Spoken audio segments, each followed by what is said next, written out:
This is a series of videos where we go over some sort of musical idea or some sort of composition technique or guitar technique, anything like that. And we look at how you can use it to write riffs. So in this one, the concept we're going to look at is string skipping. I'm going to go over what string skipping is and provide some exercises that you can use to help you write stuff using this idea. I find that I use string skipping all the time. It's really, really useful for me. So hopefully it will be for you.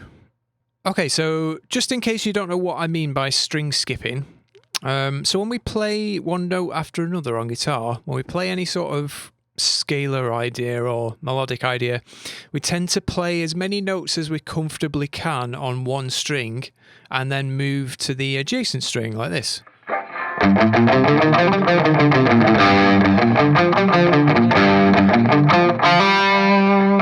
This kind of thing, which is fine. It's an important part of guitar playing, but we're missing out on a lot of options if we only go to adjacent strings.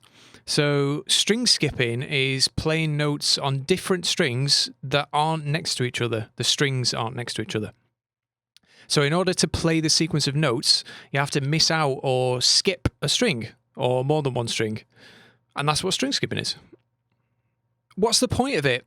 Well, like I said, we're missing out on options if we only stick to adjacent strings.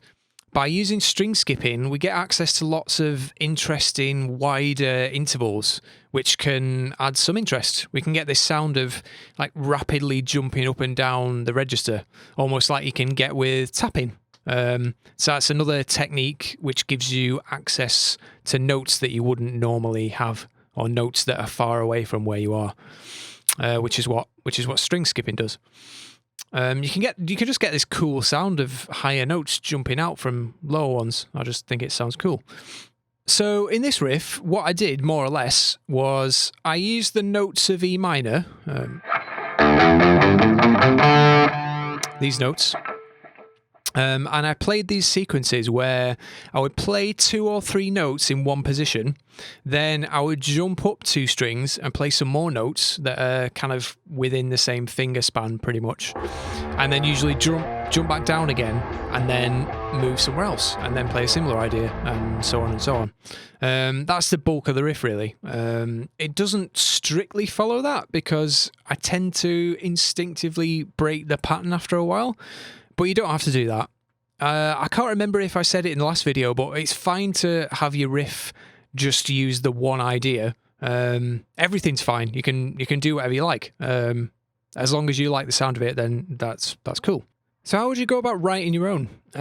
Well, a good place to start would be to learn where these sets of minor scale notes are along the bottom string, like this.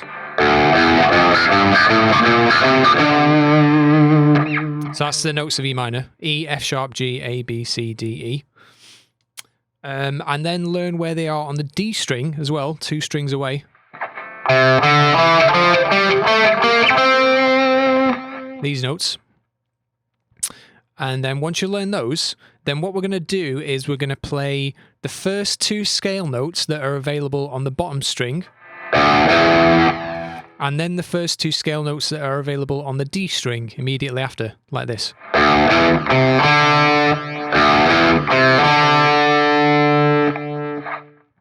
And then what we're going to do is we're going to move the entire thing up by 1 scale degree. We're going to move it up by 1, and then we're going to play the same thing again, and we're going to keep repeating it until we've gone all the way through the scale like this.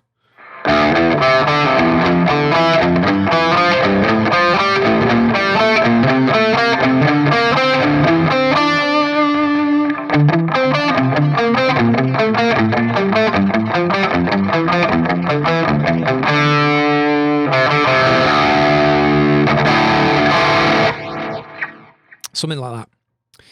So when you're playing something like this, remember to be careful with your muting, because when we're playing something like this, we've always got the A string in the middle, which is never being played, and it's very easy to knock it with your pick or with your fingers, or even if you don't touch it at all, it's gonna ring a little bit sympathetically with the others.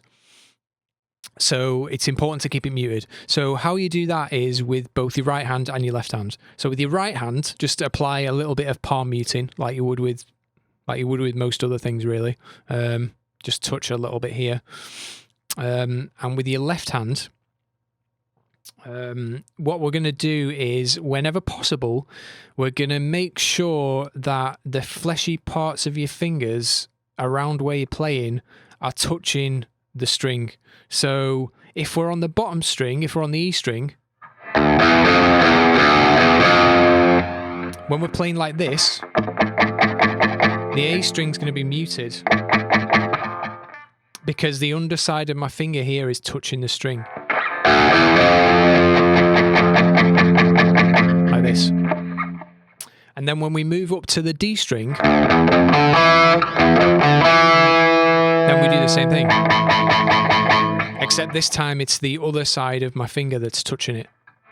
So now it's like this part, the top part of my finger here that's touching it.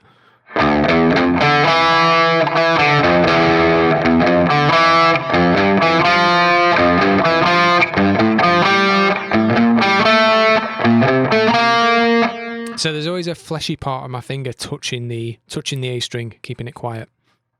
Okay, so once you've got that pattern down, then what you need to do is just start coming up with your own patterns using those sets of notes. So for example, you could do this.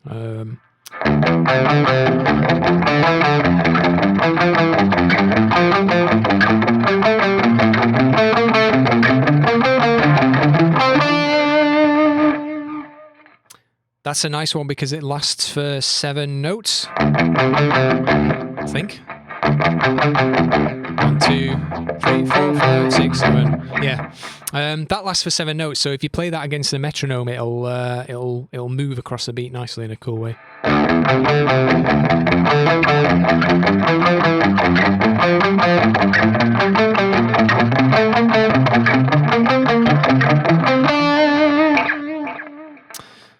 Or what else could you do? Or here's another one. You could do this.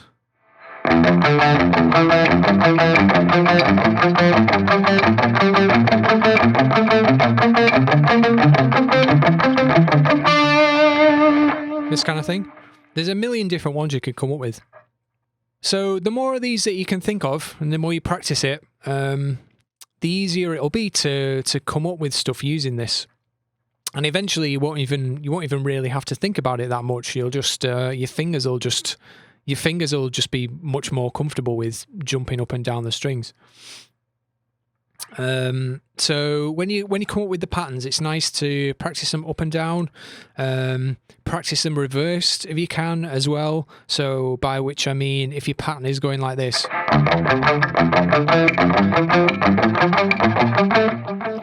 then when you're going back down the neck, you could either do the same thing but going back down the neck like this,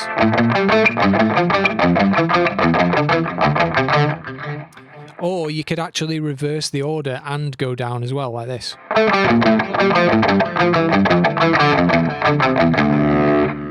So it's good to practice both of those. Okay, I think that's it. I'm going to be publishing these every week, so if this was of any interest, come back next week and there'll be another one. A good way to remind you would be to subscribe. Said the magic word. Yeah, that's the end. Thanks for watching. See you next week.